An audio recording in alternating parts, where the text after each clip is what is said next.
მე განმარტება ამის შესახებ გავაკეთე. ველოდები სასამართლოს გადაწყვეტილებას, დავემორჩილები სასამართლოს გადაწყვეტილებას და ვიმოქმედებ სასამართლო გადაწყვეტილების მიხედვით. და თუ რატომ არ მივედი ამის შესახებაც განმარტე, სხვადასხვა იმ შენობაში, რომელიც ჩემს მიერ არის გახსნილი.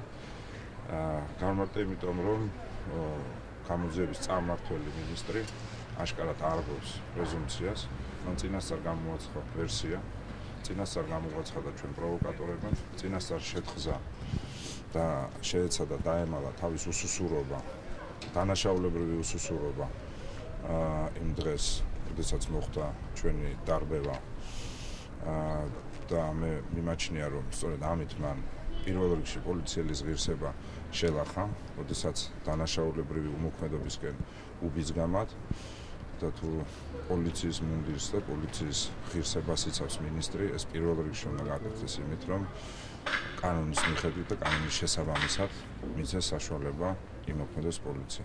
ყველაზე ცუდი რაც შეიძლება მოხდეს არის საზოგადოების სხვადასხვა ჯგუფების დაპირისპირება, სადაც პოლიცია მესამე მხარე იქნება და არ ჩაერევა და არ დაამყარებს წესრიგს. იმ დღეს რაც მოხდა დარბევა, ნიშანდობლივია სხვა რამისგან. 200 კაცი თუ შეიკრიბა, რაც არ უნდა მართალი ეგონოს თავი, შეიძლება იქ ობიექტურად ბევრი ადამიანი გამწარებული იყოს. ხვალ სხვა 200 ადამიანი შეიკრიბება ივანიშვილის სახლთან და მოითხოვს ანალოგიურად. ზეგ კიდე პეტრესთან მივიდნენ, მაზე პავლესთან მივიდნენ. და აქედან გამომდინარე ჩვენ შეიძლება მივიღოთ ქვეყანაში ქაოსი და ამის რეალური ნიშნები არის. იმისათვის რომ აღიკვეთოს ქაოსი, ამისათვის ყველამ უნდა დაიცვას წესი და შემდეგ არ უნდა შეეცადოს თავისი უმოქმედობა გადააბრალოს სხვას. აი ეს იყო მიზეზი, რის გამოც მე ვისარგებლე კანონის ინტერპრეტაციით.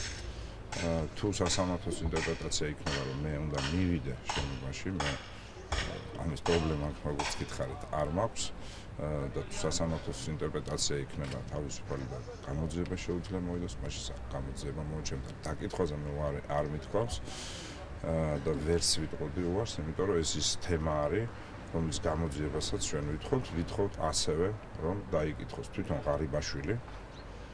ღარიბაშვილი და უნდა დაიკითხოს ყველა ის ადამიანი, მის ქვეშ მყოფი, ვისაც ევალებოდა იქ წესრიგის დაცვა, ასევე უნდა გამოავლინოს გამოძიება, ჩემი აზრით, ვის ეჩურჩულებოდა ნანა კაკაბაძე და ვისგან იღებდა ინსტრუქციებს იმ დღეს.